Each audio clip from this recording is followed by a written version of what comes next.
মোদী সরকারের সরাসরি বাংলাদেশ বিরোধী অবস্থান, দিল্লিতে হাসিনাকে রেখে নতুন ষড়যন্ত্র। ছাত্র জনতার রক্তক্ষয়ী গণ অভ্যুত্থানে ক্ষমতাচ্যুত ও পলাতক স্বৈরাচারী শেখ হাসিনাকে দিল্লির মাটিতে বসিয়ে নতুন করে উস্কানিমূলক বক্তব্যের সুযোগ করে দেওয়ায় মোদী সরকারের সরাসরি বাংলাদেশ বিরোধী অবস্থান উন্মোচিত হয়েছে। ভারতের নিরাপত্তার ছায়ায় বসে দেশের বিরুদ্ধে নিত্য নতুন চক্রান্তের পথ খুঁজলেও সাধারণ মানুষ তো বটেই, এমনকি তার নিজ দলের নেতাকর্মীরাও তার দিক থেকে মুখ ফিরিয়ে নিয়েছেন।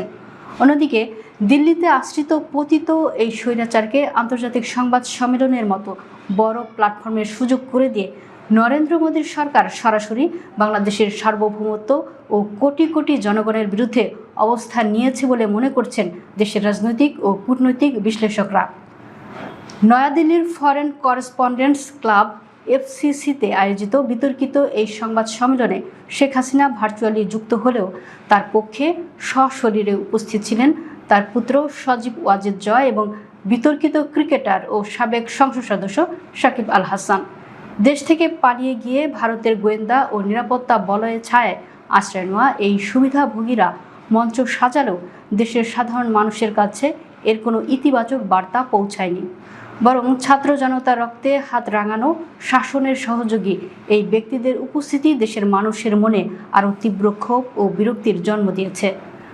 ভারতীয় সংবাদ মাধ্যম প্রথম কলকাতা সহ বিভিন্ন মিডিয়ার প্রকাশিত ডাটা বিশ্লেষণ করে দেখা গেছে, শেখ হাসিনার লাইভ সম্প্রচারটি শুরু হতেই চরম দর্শক খরায় পড়ে। শুরুতে কেবল কৌতূহলবশত প্রায় 2 লাখ দর্শক লাইভে যুক্ত হলেও তার সেই পুরনো একঘেয়ে ও উস্কানিমূলক কথা শুরু হওয়া মাত্রই 10 মিনিটের মধ্যে 44,000 দর্শক তীব্র বিরক্তি নিয়ে লাইভ থেকে বেরিয়ে যান।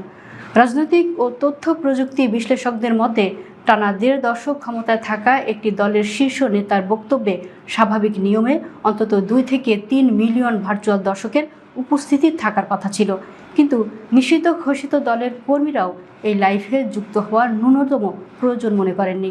নিজ দলের কর্মীদের এই নিষ্ক্রিয়তা ও অনুপস্থিতি প্রমাণ করে যে স্বৈরাচারী শেখ হাসিনার নেতৃত্বে এখন তার নিজের অনুসারীদেরও কাছেও সম্পূর্ণ অপ্রাসঙ্গিক ও পরিত্যক্ত। ভারতীয় পররাষ্ট্র মন্ত্রণালয় এই আয়োজনকে বেসরকারি বা ব্যক্তিগত বলে দায় এড়ানোর চেষ্টা করলেও ঢাকা ও কূটনৈতিক মহল তা সম্পূর্ণ নাকচ করে দিয়েছে।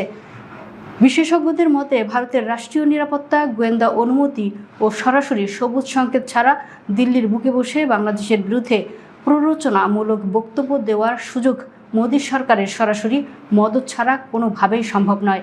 জুলাই আগস্টের গণহত্যায় অভিযুক্ত এক স্বৈরাচারকে লালন পালন করা এবং তাকে বাংলাদেশের বিরুদ্ধে অপপ্রচারের স্পেস দেওয়া মূলত বাংলাদেশের বর্তমান স্থিতিশীলতা ও সার্বভৌমত্বের বিরুদ্ধে ভারতের সরাসরি অবস্থানেরই স্পষ্ট বহিঃপ্রকাশ। দিল্লির মাটিতে বসে মোদী সরকারের আশ্রয়ে বাংলাদেশের বিরুদ্ধে এই চক্রান্তের কড়া কূটনৈতিক প্রতিবাদ জানিয়েছে বাংলাদেশ সরকার। পররাষ্ট্র মন্ত্রণালয়ের এক বিবৃতিতে স্পষ্ট জানিয়ে দেওয়া হয়েছে, গণহত্যার দায়ে অভিযুক্ত এক পলাতক আসামিকে ভারতীয় মাটিতে বসে বাংলাদেশের সার্বভৌমত্ব ও স্থিতিশীলতার বিরুদ্ধে বিষ বাক্য ছড়ানোর সুযোগ দেওয়া একটি চরম শত্রুতামূলক আচরণ। ভারতের এই নগ্ন বাংলাদেশ বিরোধী অবস্থানের বিরুদ্ধে কড়া প্রতিবাদ জানিয়েছে ঢাকা।